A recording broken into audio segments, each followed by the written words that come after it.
Olá!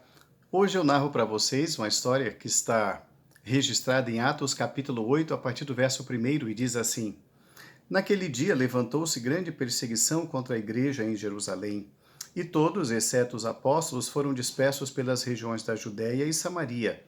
Alguns homens piedosos sepultaram Estevão e fizeram grande pranto sobre ele.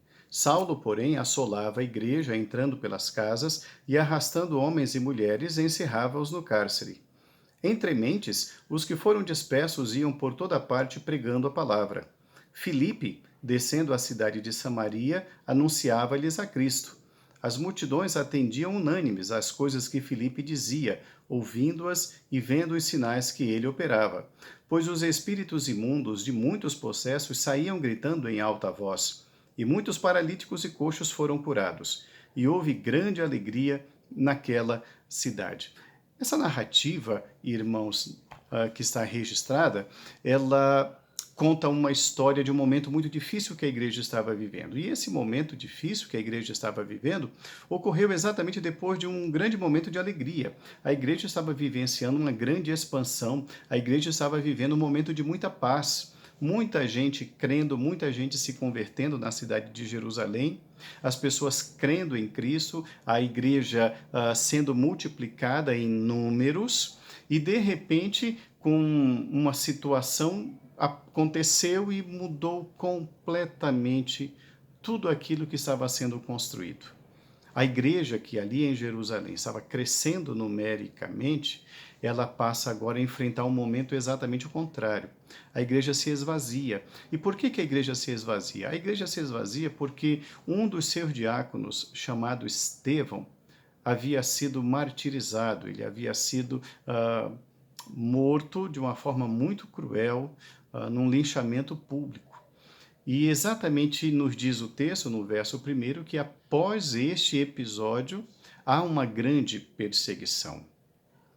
Na nossa reflexão de hoje, eu quero conversar com os irmãos sobre exatamente isso, enfrentar esses momentos difíceis. De repente o vento muda e nós somos lançados para enfrentar uma situação que nós não imaginávamos vivenciar. Como a igreja enfrenta esses momentos? Deus permite esses momentos de grandes dificuldades? É o que nós queremos analisar na nossa reflexão de hoje. A primeira lição que nós aprendemos sobre esse texto, irmãos, nesse contexto difícil, é que Deus permite aflições e perseguições. Deus permite aflições e perseguições. O texto no verso 1 é claríssimo. Naquele dia levantou-se grande perseguição contra a igreja em Jerusalém, e todos, exceto os apóstolos, foram dispersos pelas regiões da Judéia e Samaria. Há um plano de Deus por trás desse movimento, há um plano de Deus por trás dessa história. Quando nós falamos a expressão e quando Deus revela que Deus, quando a Bíblia revela que Deus é soberano, às vezes essa ideia parece distante para nós. Mas Deus, irmãos, é Ele quem rege a história, Ele é o Senhor da história. Deus não é pego de surpresa em nenhum momento, porque Ele é o Senhor da história. Então, exatamente para nós pode ser surpresa aquele momento, mas para Deus não, tudo está aberto e descortinado frente aos olhos do Senhor. Portanto, era uma novidade para a igreja, aquele momento novo, um momento difícil, um momento de perseguição, mas não para Deus. Deus permitiu à igreja experimentar aquela dificuldade. Eu chamo a sua atenção para a expressão que diz assim: levantou-se grande perseguição. Essa expressão aí, irmãos, enfatiza um esforço coletivo e organizado contra a igreja. Houve um planejamento. As pessoas sentaram, as ideias foram colocadas à mesa, sobre a mesa, e um plano foi traçado. Foi traçado um plano de perseguição. Esse esforço para destruir a igreja foi muito bem bolado. Houve um plano elaborado. E Deus permitiu. Os dias que nós estamos vivendo hoje, irmãos, também são dias que nós não escolhemos. Estava aparentemente tudo indo bem, nós fizemos o nosso planejamento para este ano, no ano passado, e de repente tudo mudou. e a gente se viu numa situação, ou a gente se vê numa situação que nós não queríamos, mas nós fomos jogados, nós fomos lançados a este momento histórico. O que nós estamos vivenciando, irmãos, é um momento histórico na vida do universo, e Deus está permitindo isso à igreja. Deus está permitindo a você e a mim, para que, como igreja de Cristo, vivenciemos, enfrentemos este momento difícil. Então, a primeira lição que nós aprendemos nessa relação da igreja com os momentos difíceis, ou a igreja e os momentos difíceis, é que Deus permite situações de aflições e perseguições. Uma segunda lição que nós aprendemos aqui, irmãos, é que Deus, nesses momentos, Deus fortalece o testemunho da igreja. Deus fortalece o testemunho da igreja. Preste atenção na leitura do verso de número 4. O verso de número 4 diz assim: Entre mentes, os que foram dispersos iam por toda parte pregando a palavra. Houve uma grande perseguição. Na cidade de Jerusalém ficaram apenas os apóstolos, e todos os demais membros tiveram que fugir daquela grande perseguição organizada e planejada que foi impingida aos cristãos. Então, o que está acontecendo? A vida estava caminhando numa normalidade, algo aconteceu que muda tudo, entretanto, esse povo foge, ou fugindo de Jerusalém, é um povo que está sendo assistido por Deus e visitado pelo Espírito Santo. Deus não abandona a sua igreja, o Espírito Santo não abandona o seu povo em meio às grandes dificuldades. A igreja testemunha. É bom que entendamos, que nós nunca nos esqueçamos de que igreja não é um lugar, igreja somos nós. Igreja não é estar, igreja é ser. Então, a igreja que ali estava em Jerusalém, os membros ali estavam, agora eles vão ser igreja em outros lugares, eles vão testemunhar. Observe que o verso de número 4 fala que os que foram dispersos iam pregando. A igreja, ela sempre tem o seu testemunho, e o Espírito Santo é quem fortalece o testemunho da igreja. Se o que está acontecendo conosco nos dias de hoje está nos deixando fora do nosso templo, significa dizer que estamos fora da reunião da congregação, do culto solene, da nossa congregação, mas nós continuamos sendo igreja nos lares. Nós continuamos a testemunhar do Senhor aonde quer que nós nos encontremos.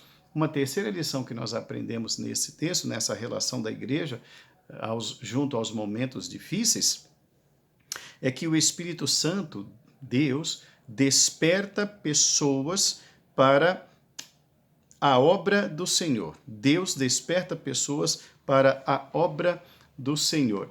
O verso de número 5 é muito interessante porque diz assim: Filipe, descendo à cidade de Samaria, anunciava a Cristo. Filipe, descendo à cidade de Samaria, anunciava a Cristo. Eu acho interessante isso, irmãos, porque os apóstolos os líderes estão em Jerusalém. Mas observe bem como Deus continua usando pessoas. Deus não usa apenas algumas pessoas. Deus não usa apenas a liderança. Deus usa todos os seus servos, Deus usa todos os seus filhos. Então Deus aqui está levantando pessoas, está despertando pessoas para a continuidade da obra de evangelização. De repente, Filipe, se não houvesse este momento, Filipe talvez não fosse naquele momento para Samaria. Talvez Filipe nem viesse a ir a Samaria, quem sabe? Mas aquele momento foi um momento dirigido por Deus para despertar pessoas para que outros lugares fossem alcançados pela palavra do Senhor. Observe que os apóstolos estão em Jerusalém, mas a igreja já está se espalhando. A igreja, pessoas, continuam sendo povo de Deus em todos os lugares. Não faltou quem levasse a palavra de Deus aos outros lugares.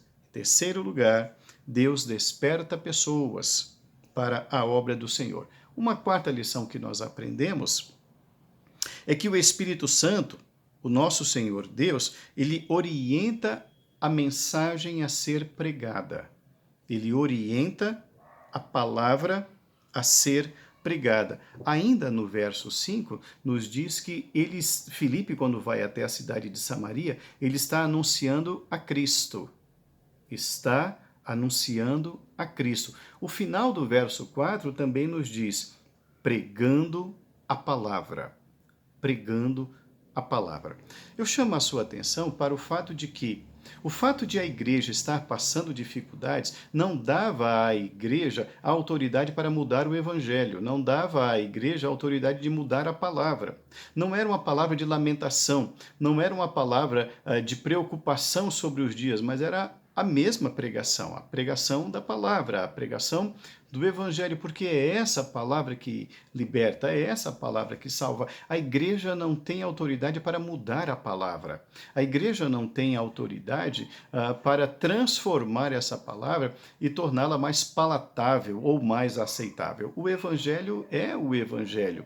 Jesus Cristo continua sendo a luz do mundo, o caminho, a verdade e a vida. Então, Filipe, quando ele é levantado por Deus para pregar em Samaria, ele não chega com as suas próprias ideias em Samaria. Ele chega em Samaria e anuncia o evangelho de Jesus Cristo. A igreja permanece fiel.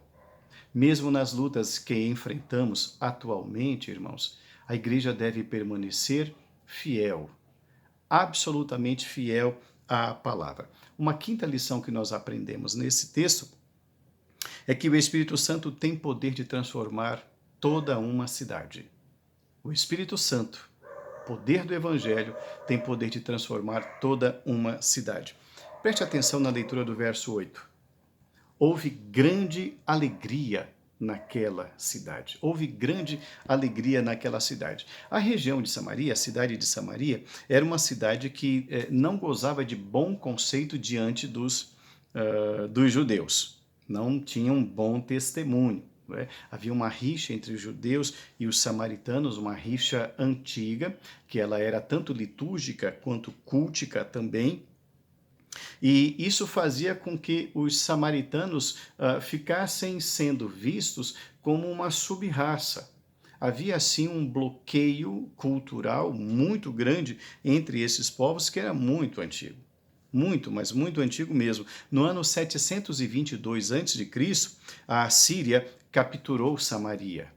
Os assírios capturaram a Samaria, deportou milhares daqueles cidadãos e depois repovoou aquela região das 10 tribos, né? E isso levou aquela região a um culto misto.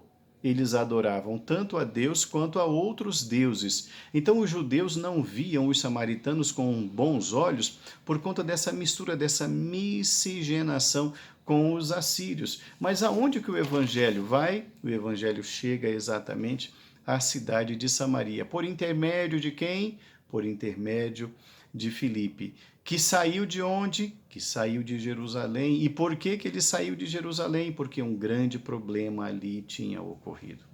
Observe, irmãos, como Deus rege a história. E de uma situação ele alcança outros povos.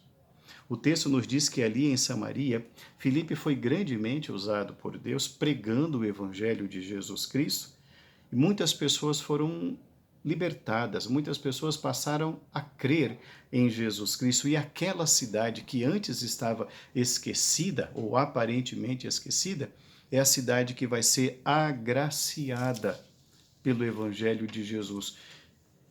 O evangelho transforma vidas. O evangelho pode mudar uma cidade inteira. Uma cidade onde antes havia trevas ou jazia em trevas, o poder do evangelho pode ali chegar e transformar completamente. Concluindo a nossa reflexão de hoje, enfrentar dificuldades. A igreja enfrenta dificuldades, sempre enfrentou. A vida da igreja de Cristo, irmãos, nunca foi um mar de rosas. Nunca foi. Raras vezes na história do universo a igreja contemplou tão grande paz. Mas raras vezes no momento da história a igreja experimentou tão grande crescimento, exatamente nos momentos mais difíceis. O evangelho, irmãos, precisa ser levado a tempo e a fora de tempo. em momentos de paz ou não, mas Deus nos permite atravessar dificuldades, porque Ele é Senhor da história.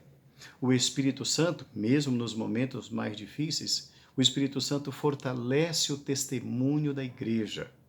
Deus levanta pessoas para pregar o Evangelho e Deus também, ele tem o poder de anunciar, através de pessoas simples como Filipe, o seu poder, a sua palavra, e muitas vidas virão a crer em Jesus Cristo e uma cidade inteira ser transformada a partir de um momento difícil.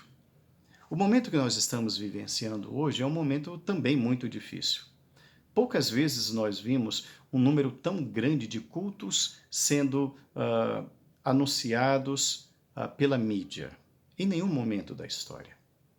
Até as igrejas mais simples, os povoados mais simples estão sendo alcançados pelo grande número de palavras que estão sendo levantadas por Deus. Pessoas simples pregando o evangelho simples e salvando pessoas.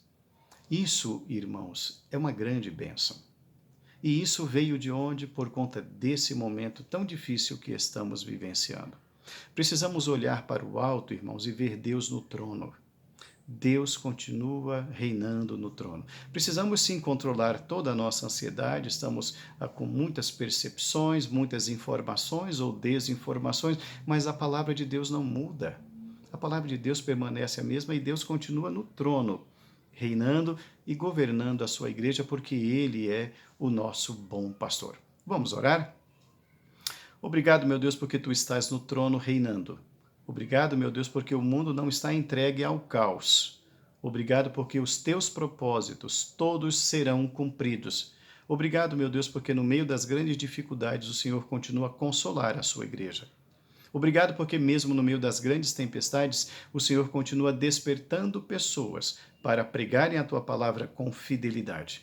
Obrigado, meu Deus, porque o Senhor tem usado o teu povo para transformar vidas e cidades inteiras. Transforma a nossa cidade. Usa-nos, nós te rogamos em nome de Jesus. Amém. Se essa palavra foi útil a você, eu vou pedir que você multiplique esse vídeo, que você o compartilhe com as pessoas do seu contato.